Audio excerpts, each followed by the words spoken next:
अच्छा स्टूडेंट्स, आज हम बात करेंगे डेंसिटी के हवाले से। तो देखो, डेंसिटी जो है वो समझने से पहले ज़रा इस दो बॉक्सेस पे गौर करें। डेंसिटी लफ्ज़ निकला है डेंस से। डेंस का मतलब क्या होता है कि किसी चीज़ में किसी चीज़ का तादाद ज़्यादा होता है। मिसाल के तौर पर अगर मैं कहूँ ना कि एक जंगल है और उसमें 10 दरख्त है, और मेरे पास दूसरा जंगल है और उसमें 50 दरख्त है, तो पहले में 10 है और दूसरे में 50 है, तो जिसमें 50 है वो ज़्यादा डेंस है और जिसमें 10 है वो कम डेंस है। ठीक है, तो इसी तरीके से हम कहते हैं कि उसी डेंस लफ्ज़ से निकला है डेंसिटी। तो ये दो बॉक्सेस पे गौर करें। बॉक्स ए में जो एटमों की तादाद है तो वो कम है, बॉक्स बी में जो एटमों की तादाद है वो ज़्यादा है। तो इसका मतलब ये हुआ कि बॉक्स बी जो है वो ज़्यादा डेंस है। किस चीज़ से? बॉक्स ए से। अब इसी से निकला है डेंसिटी। तो मतलब ये हुआ कि बॉक्स बी की डेंसिटी ज़्यादा है और बॉक्स ए की डेंसिटी जो है वो क्या है, हमारे पास कम आते हैं।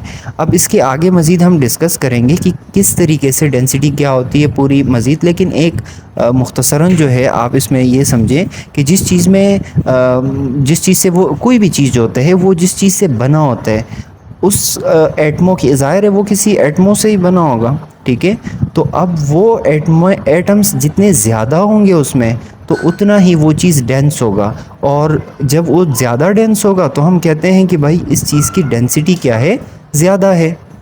इसी के साथ जो है हमारे पास एक चीज़ होती है वॉल्यूम।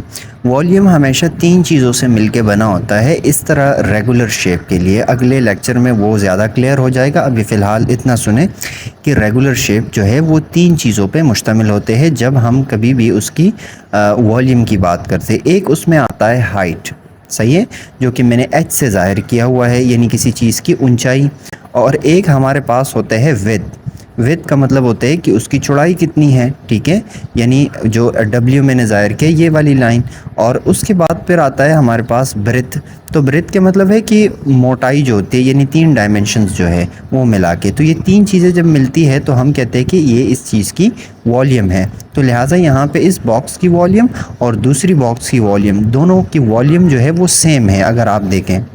तो इसी तरीके से अब डेंसिटी को हम आसानी से डिफ़ाइन इस तरह कर सकते हैं कि ये दो चीज़ों से मिल के बना होता है। ठीक है, एक उसमें होता है मास, फिर उसी मास को हम डिवाइड करते हैं वॉल्यूम से।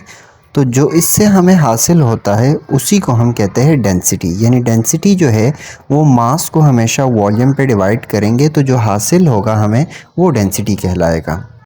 तो अब हम फाइनली तौर पे डेंसिटी को कैसे डिफ़ाइन कर सकते हैं कि the density of a substance is its mass per unit volume. मतलब किसी भी चीज़ की जो डेंसिटी होती है हम जब उसको मालूम करेंगे तो उसका मास जो होते हैं वो पर यूनिट वॉल्यूम, यानी अगर मिसाल मास का हम छोटे से छोटा ज़र्रा जो है वो ले और उसको डिवाइड करें कम से कम वॉल्यूम पे, यानी यूनिट जो होते हैं उसको हम बात करते हैं, सही है, उसी सेंस में।